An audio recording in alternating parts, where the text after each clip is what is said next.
अस्सलाम वालेकुम दोस्तों, हमारे पास जब स्टूडेंट यहाँ पे विजिट करने आते हैं एडमिशन की इंफॉर्मेशन लेने के लिए, तो एक कन्फ्यूजन है जिसे मैं क्लियर करना चाहता हूँ आप तमाम लोगों के लिए जो वर्चुअल यूनिवर्सिटी में विलिंग है एडमिशन के लिए। वो ये कि स्टूडेंट पूछते हैं कि ये वर्चुअल यूनिवर्सिटी की स्टडी अगर घर पे ही हमने करनी है तो फिर कैंपस क्यों चूज करना है। ये काफ़ी अहम है, क्योंकि मैं हर वीडियो में तकरीबन आप लोगों को सजेस्ट यही करता हूँ कि आप जब भी अप्लाई करें स्टेटस एट कैंपस रखें। तो स्टूडेंट कहते हैं जी हमने तो घर में पढ़ना है तो फिर हम कैंपस क्यों रखें। तो इसका जो है ना, मैं आपको कोशिश करूंगा ये शॉर्ट वीडियो में, शॉर्ट क्लिप में आपको समझाने की कोशिश करता हूं जी एड कैंपस रखना क्यों जरूरी है, स्पेशली जो पाकिस्तान में स्टूडेंट है उसके लिए। जी जब आपका एडमिशन स्टूडेंट हो जाता है तो सबसे पहले ओरिएंटेशन सेशन होता है जो कैंपस में कंडक्ट होता है, जिसमें हम आपको बताते हैं कि आपने वर्चुअल यूनिवर्सिटी में स्टडी करनी कैसे। देखिए, एक कन्वेंशनल सिस्टम से जब आप स्टूडेंट आते हैं जहां पे टीचर है, व्हाइट बोर्ड है, या जो भी पढ़ाने का जो एक कन्वेंशनल रवायती हमारा मॉडल है, उससे हटके जब आप ऑनलाइन में आते हैं ना, तो फिर ऑनलाइन सिस्टम में ढलने के लिए आपको गाइडलाइन की जरूरत होती है। तो वो जो गाइडलाइन है ना वो कैंपस देता है। अब वो ये नहीं है कि आप कैंपस में आएंगे तभी आपको गाइडलाइन मिलेगी। वो कैंपस आपको गूगल मीट के जरिए भी देगा, व्हाट्सएप ग्रुपों की सूरत में भी देगा, और इंडिविजुअल कॉल करके भी दे सकता है।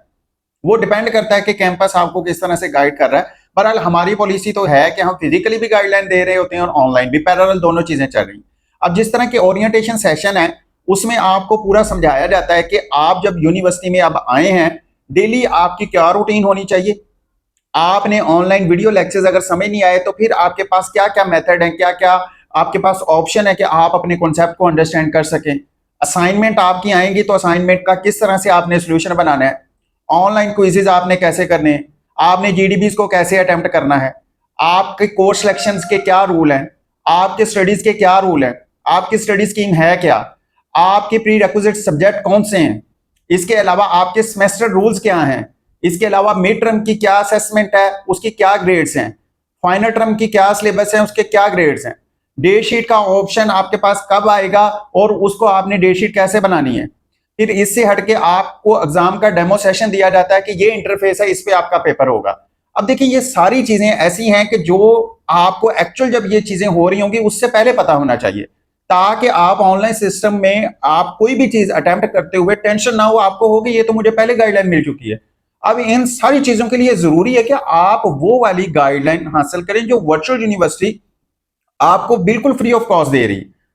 आप उसको नो कर देते हो। जब आप एट होम रखते हो तो आप कहते हो जी मैंने ये सारी गाइडलाइन नहीं लेनी, मैं और वर्चुअल यूनिवर्सिटी मुझसे कोई बात ना करे। मतलब ये वो बात होगी कि आप जी कैंपस से नाराज हैं, अब आपने एट होम पढ़ना है।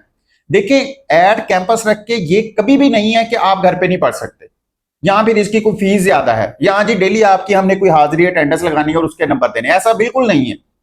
आपकी जो 100% की असेसमेंट होती है उसमें 10 नंबर असाइनमेंट, इसी तरह जो क्विजेज और जीडीबीज आती हैं ये 10% की है, मिड टर्म के आपके 30% और फाइनल टर्म के आपके 60%, ये 100% आपकी असेसमेंट है, इसमें कैंपस के नंबर नहीं है।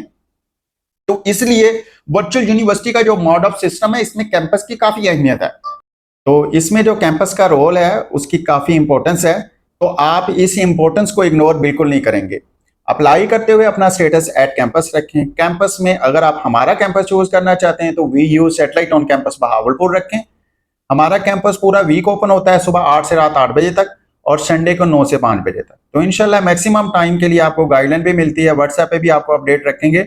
अभी एडमिशंस के लिए ज्यादा टाइम नहीं है, तो अगर आप विलिंग हैं अपने इंटर प्रोग्राम को इन्हांस करना चाहते हैं एडीपी या बीएस की तरफ, तो फिर आप लाजमी हमसे रब्ता करें। Thank you so much.